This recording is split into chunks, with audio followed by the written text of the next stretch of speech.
ಜನರು ನನ್ನ ಕೆಲಸವನ್ನು ಕೇವಲ ದಾಖಲೆಗಳನ್ನು ಪರಿಶೀಲಿಸುವುದು ಮತ್ತು ನಿರ್ವಹಿಸುವುದು ಅಂತಲೇ ತಿಳ್ಕೊಂಡಿದ್ದಾರೆ. ಜನ ನನ್ನ ಕೆಲಸವನ್ನು ಮಕ್ಕಳನ್ನು ಬರೀ ಪರೀಕ್ಷೆಯಲ್ಲಿ ಪಾಸ್ ಮಾಡುವುದನ್ನು ಅಷ್ಟೇ ತಿಳ್ಕೊಂಡಿರುತ್ತಾರೆ. ಆದರೆ ಮುಖ್ಯ ಗುರುಗಳ ಕಾರ್ಯ ಅಷ್ಟೇ ಅಲ್ಲ.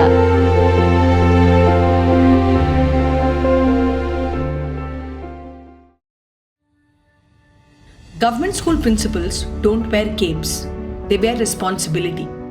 They don't fight villains, they fight learning gaps, low attendance, and the question, how do we make school better for children? ಪ್ರಾಂಶುಪಾಲರು ಆಗೋಕ್ಕಿಂತ ಮುಂಚೆ ಕೇವಲ ಇಲ್ಲಿ ಬರೋದು, ಕ್ಲಾಸ್ಗಳನ್ನು ಅಬ್ಸರ್ವ್ ಮಾಡೋದು, ನೋಡೋದು ಅಷ್ಟೇ ಅಂತ ತಿಳ್ಕೊಂಡಿದೆ. ಆದರೆ ಆ ಥರ ಇಲ್ಲ. ಇಲ್ಲಿ ಎಲ್ಲ ಸ್ಟಾಫ್ ಟೀಮ್ ವರ್ಕ್ ಇದೆ. ಇದು ಏನೇ ಒಂದು ವರ್ಕ್ ಇದ್ರೂ ಸೇರಿಕೊಂಡು ಮಾಡಿದ್ರೇ ಅದು ಸಕ್ಸಸ್ ಆಗುತ್ತೆ ಅನ್ನೋದು ನನ್ನ ಒಂದು ಅಭಿಪ್ರಾಯ. ಯಾವುದಾದ್ರೂ ನಮ್ಮ ಸ್ಕೂಲಲ್ಲಿ ಸಮಸ್ಯೆ ಬಂದರೆ ಮೊದಲು ನಾವು ಭಯಪಡಲ್ಲ, ಎಲ್ಲರದು ಫಸ್ಟ್ ಸಜೆಷನ್ ಕೇಳೋದು, ಅದನ್ನು ಹೆಂಗೆ ಇಂಪ್ಲಿಮೆಂಟ್ ಮಾಡೋದು, ಯಾರ ಮುಖಾಂತರ ಹೋಗಬೇಕು ಅಂತ ಅವರೆಲ್ಲ ಸಜೆಷನ್ ತೊಗೊಂಡು ಅದನ್ನು ನಾವು ಪ್ರಾಬ್ಲಮನ್ನು ಸಾಲ್ವ್ ಮಾಡ್ಕೊಳ್ಳೋಕ್ಕೆ ಪ್ರಯತ್ನ ಪಡ್ತೀವಿ. ಮೊದಲು ಹೆಡ್ ಮಾಸ್ಟರ್ ಮಾಡೋದಕ್ಕೂ ಇವಾಗಿನ ಹೆಡ್ ಮಾಸ್ಟರ್ಗೂ ತುಂಬ ವ್ಯತ್ಯಾಸವನ್ನು ಕಾಣ್ತಾ ಇದ್ದೀವಿ. ಇತ್ತೀಚೆಗೆ ನಾವು ಫಲಿತಾಂಶದ ಮೇಲೆ ಮಕ್ಕಳಿಗೆ ಎಲ್ಲ ಸಾಮರ್ಥ್ಯಗಳನ್ನು ಗಳಿಸುವ ನಿಟ್ಟಿನಲ್ಲಿ ಕೆಲಸವನ್ನು ಮಾಡ್ತಾ ಇದ್ದೀವಿ. ಮಾರ್ಕ್ಸ್ನೂ ಬೇಕು, ಅದೇ ರೀತಿಯಾಗಿ ನೈತಿಕ ಶಿಕ್ಷಣ, ಮೌಲ್ಯ ಶಿಕ್ಷಣನೂ ಬೇಕು.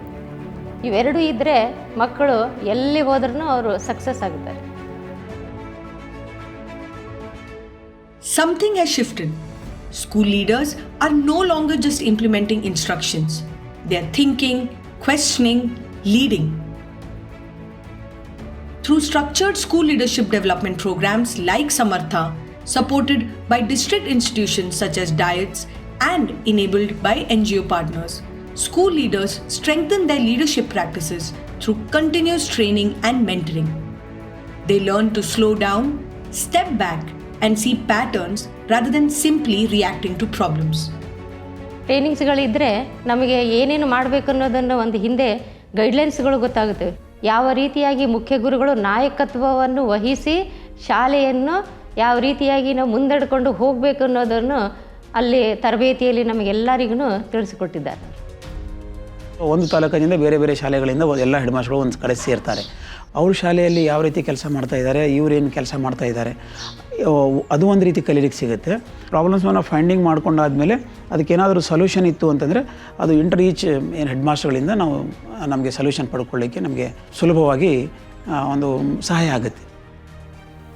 School leaders are actively participating and contributing in block level learning circles, sharing best practices, addressing challenges, and strengthening their self-administrative and academic leadership capacity. ನಮ್ಮ ಮಕ್ಕಳಿಗೆ ಮೊದಲೇ ಸಿಲೆಬಸ್ನಲ್ಲಿ ಹೆಂಗೆ ಪ್ರಾಬ್ಲಮ್ ಸಾಲ್ವ್ ಮಾಡಬೇಕಂತ ಗೊತ್ತಾಗ್ತದಿಲ್ಲ. ಮ್ಯಾಥ್ಸ್ನಲ್ಲಾಗಲಿ ಸೈನ್ಸ್ನಲ್ಲಾಗಲಿ ಅದನ್ನು ಹೆಂಗೆ ಮಾಡಬೇಕು ಅಂತ ಸ್ವಲ್ಪ ಕೂತು ವಿಚಾರ ಮಾಡಿದಾಗ, ಎಲ್ಲ ಟೀಮ್ಸ್ ಜೊತೆ ಅಥವಾ ಶಿಕ್ಷಕರ ಜೊತೆ ವಿಚಾರ ಮಾಡಿದಾಗ ಅವಾಗೇನು ಮಾಡಿದೆ, ನಾವು ಈ TLM ದಾರಿ ತೊಗೊಂಡು ಸ್ವಲ್ಪ ಮತ್ತು ಸೈನ್ಸ್ನಲ್ಲಿ ಎಕ್ಸ್ಪೆರಿಮೆಂಟ್ ಹೆಂಗೆ ಹೀಗೆ ಮಾಡಿದ್ರೆ ಹಿಂಗೆ ಆಗುತ್ತೆ ಅಂಥೇಳಿ ಅವ್ರಿಗೆ ಹೇಳಿ, ಅದರಿಂದ ಅದು ಔಟ್ಕಮ್ ಬಂದಾಗ ಅವ್ರಿಗೆ ಗೊತ್ತಾಯ್ತು, ಆ ಕಾನ್ಸೆಪ್ಟ್ ಏನಿದೆ ಅಂತ ಅರ್ಥ ಆಯಿತು. ಟೆಕ್ಸ್ಟ್ ಬುಕ್ಲಿಂತ ಕಲಿಕೋಪಕರಣ ನೋಡಿ ಕಲಿಯೋದಿಷ್ಟ. ಯಾಕಂದರೆ ಎಕ್ಸಾಮ್ದಾಗ ಅವು ನೋಡಿ ಅವು ನಾವೇ ಮಾಡಿರ್ತೀವಿ, ಅದಕ್ಕೆ ಅವು ನೋಡಿ ನಾವು ತಿಳ್ಕೊಂಡು ಎಕ್ಸಾಮ್ದಾಗ ಬರೀಲಕ್ಕೆ ನಮಗೆ ತುಂಬ ಈಜಿ ಆಗ್ತದೆ. They have also made parents active partners in this journey, creating regular spaces for dialogue through parent-teacher meetings and building a supportive learning environment for children both in school and at home. ಮಗಳು ಬಂದು ಸ್ಕೂಲಿಂದ ಬಂದು project report ನೋಡಿ ಸ್ವಲ್ಪ ನಮಗೂ ಆಸಕ್ತಿ ಬರ್ತದೆ, ಖುಷಿ ಆಗ್ತಾರೆ. ಏನರೇ ಡಾಕ್ಟ್ರ್ ಓದಬೇಕು, ಇಂಜಿನಿಯರ್ ಓದಬೇಕು, ಏನರ ಮಾಡ್ಬೇಕು ಅನ್ಕೊಂಬೋದು, ಒಳ್ಳೆಯ ವಿದ್ಯಾಭ್ಯಾಸ ಕೊಡ್ಬೇಕಂಬೋದು ನಮ್ಮದು ಆಸಕ್ತಿ ಇರ್ತದೆ ರೀ. ಶಿಕ್ಷಕರು ಮತ್ತು ನಾವು ಮಕ್ಕಳು ಮೂವರು ಕಲಿತೇವಪ್ಪ ಅಂತಂತಂದ್ರೆ ಅದಕ್ಕೆ ಮಕ್ಕಳು ಉತ್ತೀರ್ಣ ಆಗ್ತಾರೆ.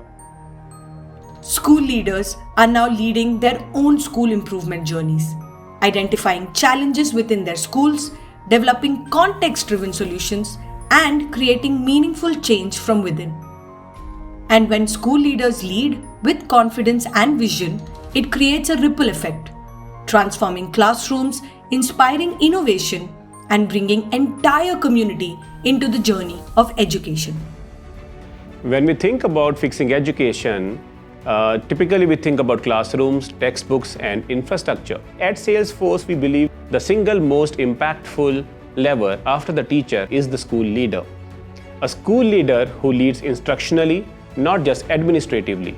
If you invest in one school leader, you can create a multiplier effect across every teacher and hundreds of students every year. This is what leadership in action looks like. They don't wait for change, they lead it. And when you invest in leadership, you don't just transform one school. You transform how an entire system thinks, leads, and grows.